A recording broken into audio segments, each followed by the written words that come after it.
বলে জানাই এখানে আছেন যত যোগ্য যোগ্য আমি হলাম সবার অজ্ঞ, আমার ভাগ্যের সীমা নাই। পিতা আমার মুস্তাইন বিল্লাহ, তিনি করতেন জালির পাল্লা, তাহার পথে ঘুরে ঘুরে কিছু গান কেন্দ্র করে দাঁড়াইছি সভাপতি। তবে গানকে সন্তুষ্ট করা আমার শক্তি নাই।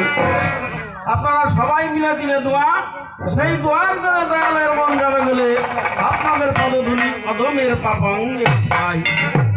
তাই একটি কথা বলতে চাই যে আমার দুইজন গুরু, চারণ কবি মুস্তাইন বিল্লাহ আমার পিতা, উনি আমার শিক্ষাগুরু, এবং চারণ কবি অধ্যক্ষ